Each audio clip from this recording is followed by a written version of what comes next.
This final topic has to do with the use of EQ in the mix bus, the master stereo output that the entire mix passes through. Of course, you're probably going to have at least some EQ on just about every track in the mix, including subgroups, like a master drum aux that has all the individual drums passing through it, or a background vocal subgroup. But should you also apply overall EQ to the entire mix in that master output strip as well? Well, engineers seem to have varied opinions about this.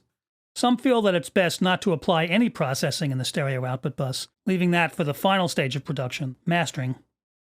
Processing applied to the output will, of course, be affecting every track in the mix, and a lot of people, including a lot of mastering engineers, feel that there will be greater control at the mastering stage if the mix output is unprocessed, and it's only at the mastering stage where overall stereo bus processing should be applied.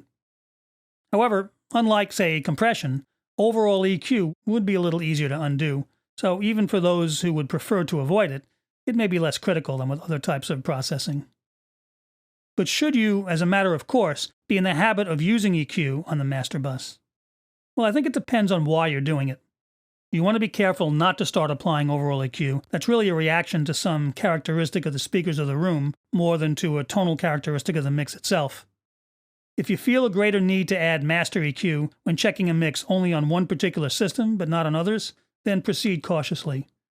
There may be a legitimate cause for concern, but you want to make sure that whatever you're reacting to really is something that needs to be addressed within the mix itself.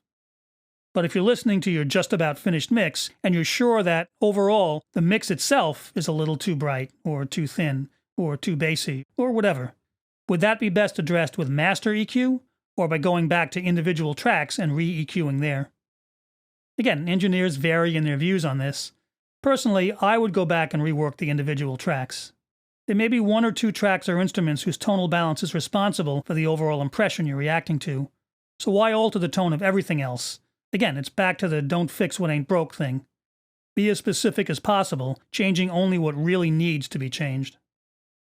Now, if your overall impression of the mix is that tonally you wish everything was, say, just a little brighter or a little more present, it might not be a bad thing to apply a very subtle bit of EQ to that end in the master bus. And by very subtle, I'm thinking a broad curve with maybe a dB or even half a dB of gentle treble boost or mid-range cut. Sometimes this kind of curve is referred to as a tilt, where the bandwidth is wide enough and the gain shallow enough that you're not likely to induce specific changes to the harmonic and overtone balance to anything in the critical mid-range area. Instead, you'll just be very slightly rebalancing higher or lower harmonics overall for a very gentle tonal shift.